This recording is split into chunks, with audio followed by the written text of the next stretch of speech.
guys! Today magluluto po tayo ng tortang Kapampangan. Ito po yung mga ingredients. Giniling. It could be pork or ground beef.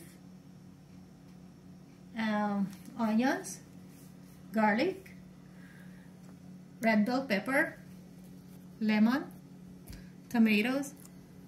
Carrots. And potatoes.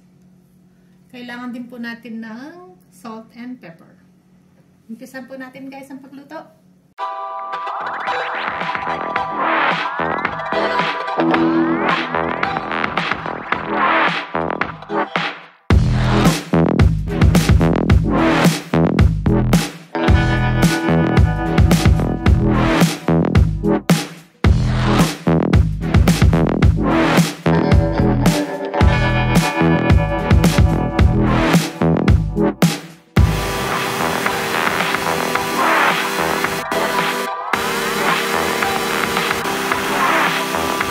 Palit na po ako ng mantika.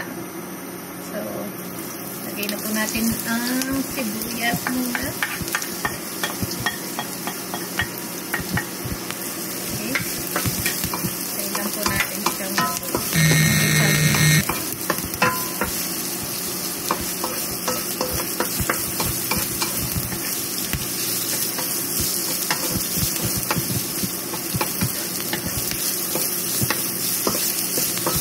then, ilagay na po natin ang bawang pag translucent na siya.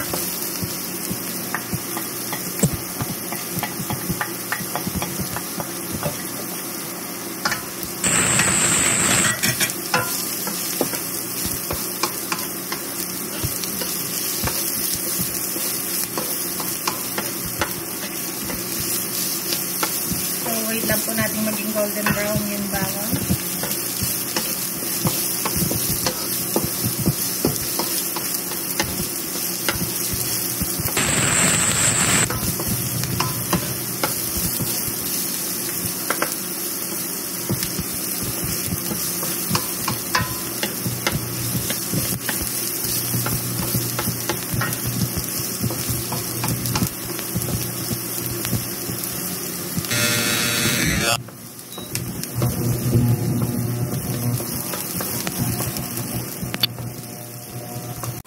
Guys, luto na po yung bawang. So, pwede natin ilagay yung kamatis.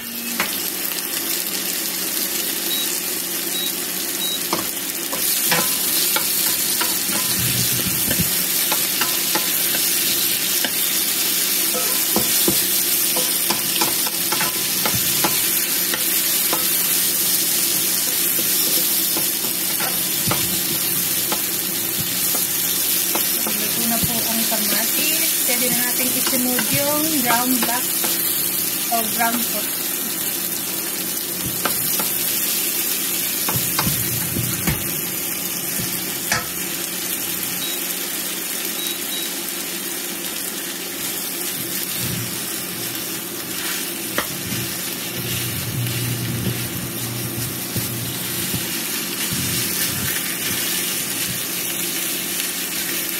Hintayin po lang po natin siya maluto hanggang mag-brown na yung giniling.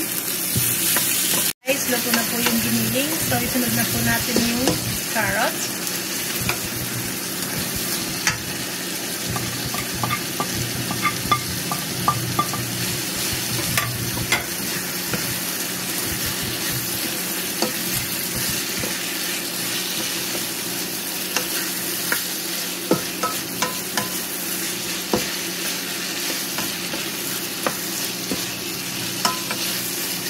And then, yung potatoes.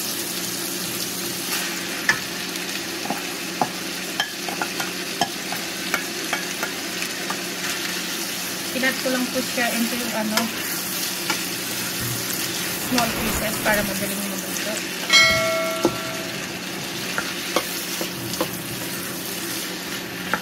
And then, red bell pepper.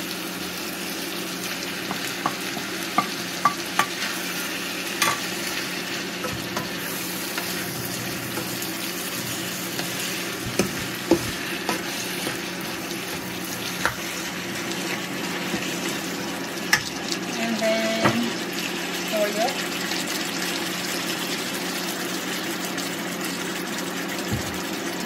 natin siya ng lemon.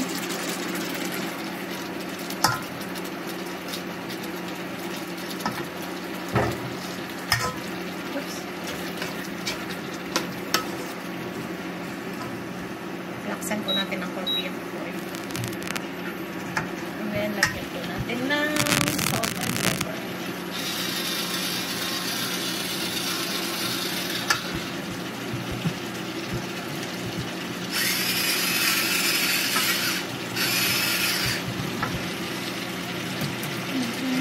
Takpan lang po natin siya. Hintayin lang po natin siyang maglito or lumambot yung mga gulay. Okay, balikan po natin siya guys. Yan guys, tingnan natin kung luto na.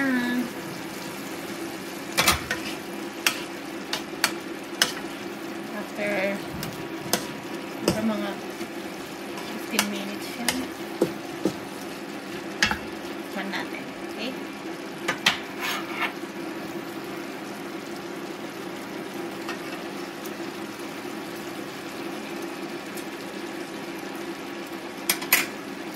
Medyo matarang. Bigyan natin ng palang toyo.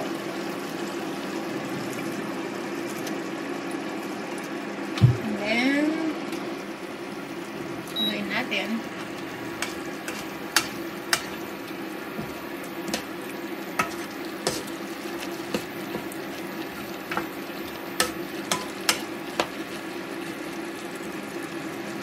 Pa natin kumulo guys. Okay? Hindi pa natin ng mga another 10 minutes. Okay guys, ayan. Mukhang luto siya. After maybe 15 minutes. Tikman natin siya.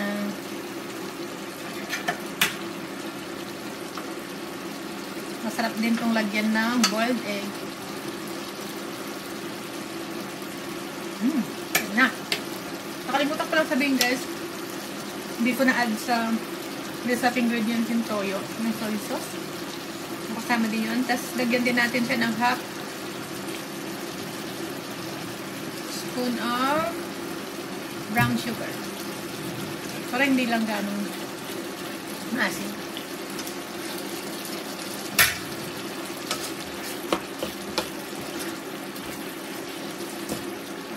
Yeah. Ready na siyang i-serve. If you like this video guys, please like and subscribe. Bye!